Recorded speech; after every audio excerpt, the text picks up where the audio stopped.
दार्शनिक और विचारक थे जिन्होंने कि इस क्रांति में अपना योगदान दिया था।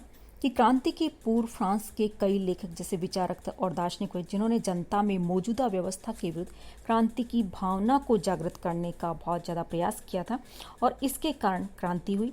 और कहा जाता है कि इन विचारकों ने लोगों को शासन, समाज तथा अन्य क्षेत्रों में व्याप्त बुराइयों से अवगत कराया था और उनमें विद्रोह की भावना पैदा की थी। उन्होंने पुरातन व्यवस्था पर प्राणघातक प्रहार किया और लोगों में असंतोष, क्षोभ, क्रोध आदि को उन्होंने शब्दों के द्वारा अद्भुत ढंग से प्रस्तुत किया और सुधारों के लिए जनमत तैयार किया। उन्होंने क्रांति का मार्ग प्रशस्त किया, जिनमें कुछ दार्शनिक विचारक इस प्रकार से जैसे मॉन्टेस्क्यू, जो कि 1685 से 1755 हुआ। कि फ्रांसीसी राजतंत्र की आलोचना करने वाला मॉन्टेस्क्यू पहला व्यक्ति था। वह एक उच्च कोटि का वकील और बोर्दो की संसद का न्यायाधीश था। उसने 1748 ईस्वी में अपनी सुप्रसिद्ध रचना कानून की आत्मा का प्रकाशन कराया और उसमें इसने फ्रांस के राजाओं के दैवी अधिकार के सिद्धांतों की बहुत ही कटी आलोचना की थी तथा फ्रांस की सड़ी गली खोखली संस्थाओं की कड़ी व्यंग्यात्मक आलोचना की। और वह वैधानिक शासन तथा व्यक्तिगत स्वतंत्रता का जबरदस्त समर्थक था। उसका मानना था कि निरंकुश शासन को समाप्त करने के लिए शासन के 3 अंग कार्यपालिका, व्यवस्थापिका और न्यायपालिका के क्षेत्रों को अलग अलग करना जरूरी है। और उसने शक्ति पार्थक्य के सिद्धांत का प्रतिपादन किया और बताया कि ऐसा करने से तीनों शक्तियां एक दूसरे के अधिकारों को सीमित रखेगी तथा जनता के अधिकारों की रक्षा संभव हो पाएगी। इसी प्रकार से वोल्टेयर, जो कि 1694 से 1788 के मध्य, वोल्टेयर की गणना बौद्धिक जागृति के नेताओं में सबसे आगे होती है। वह एक महान लेखक, कवि, दार्शनिक, नाटककार और इतिहासकार, इसके अलावा पत्रकार और आलोचक और व्यंग्यकार भी था। उसने अपनी आलोचना के कारण उसे बार बार कारावास की सजा भी भुगतनी पड़ी। वोल्टेयर को हर प्रकार के अत्याचार से घृणा थी। वह मानव स्वतंत्रता का समर्थक था। उसकी लेखनी तलवार से भी ज्यादा शक्तिशाली थी। उसकी शैली जितनी स्पष्ट थी उतनी ही नुकीली और तीखी भी थी। उसने अपनी लेखनी के द्वारा उस युग के अन्याय और अत्याचार, इसके अलावा धार्मिक पक्षपात और निराधार विश्वासों के विरुद्ध दीर्घकाल तक संघर्ष किया।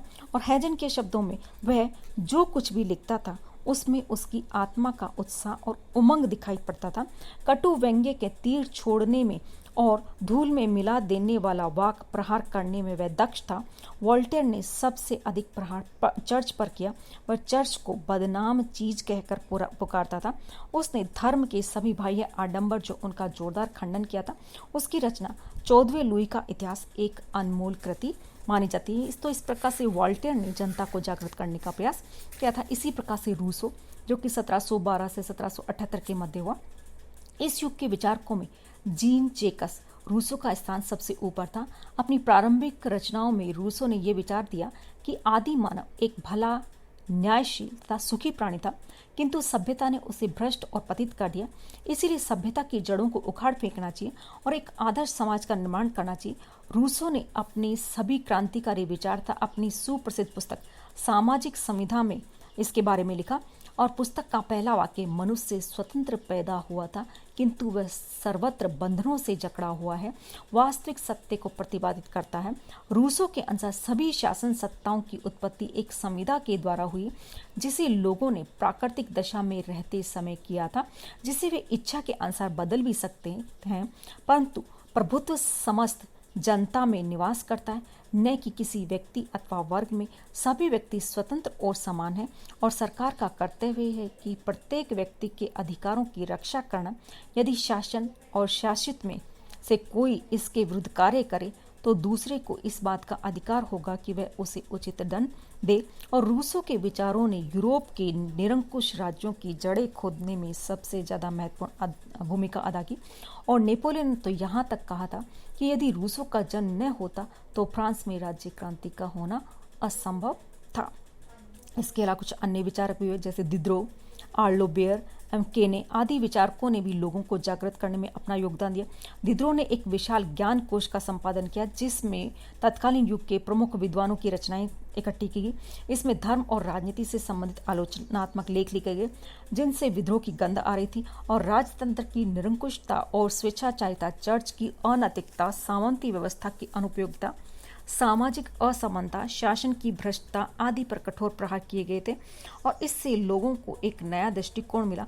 कुछ ऐसे अर्थशास्त्री भी हुए जिन्होंने व्यापार तथा कला कौशल के मार्ग में शासन की ओर से पैदा की गई रुकावटों का विरोध किया। उनका नारा था कि सबको इच्छा के अनुसार कार्य करने दे और शासन को कम से कम हस्तक्षेप करना चाहिए। वे वाणिज्यवाद नीति के विरोधी थे और ऐसे लोगों में क्वेस ने प्रमुख था और अन्य लेखकों में इतिहासकार रेनाल्ड था मॉबली के नाम उल्लेखनीय माने जाते हैं।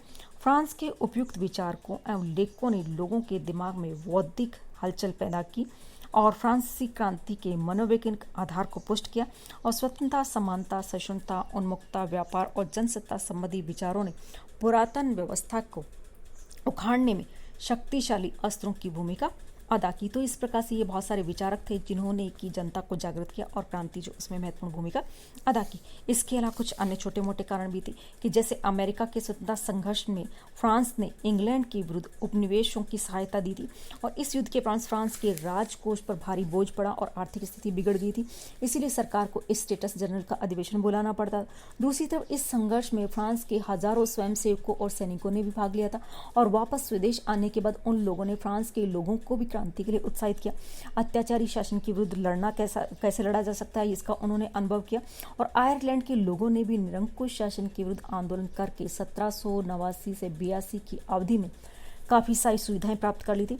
इस उदाहरण का फ्रांसीसियों पर काफी प्रभाव पड़ा और इंग्लैंड में संवैधानिक शासन तंत्र जिस सफलता से काम कर रहा था उसका भी फ्रांस की जनता पर गहरा प्रभाव पड़ा और फ्रांस की सेना भी मौजूदा शासन से संतुष्ट नहीं थी और सैनिकों तथा अनेक उनके अधिकारियों पर समय के विचारों का जोरदार प्रभाव पड़ चुका था। अतः उन्होंने भी सर्वसाधारण जनता जो उसका साथ दिया। तो इस प्रकार से ये ऐसे बहुत से कारण थे जिनमें सामाजिक कारण, राजनीतिक कारण, आर्थिक कारण, प्रशासनिक कारण, इसके अलावा बौद्धिक जागृति इत्यादि ये सभी कारण मिलकर कहा जाता है कि फ्रांस जो उसको जागृत करने का प्रयास किया था और फ्रांस जो उसकी क्रांति हुई थी। नेक्स्ट बात हम क्रांति की घटनाएं जो उसका अध्ययन बाद में करेंगे।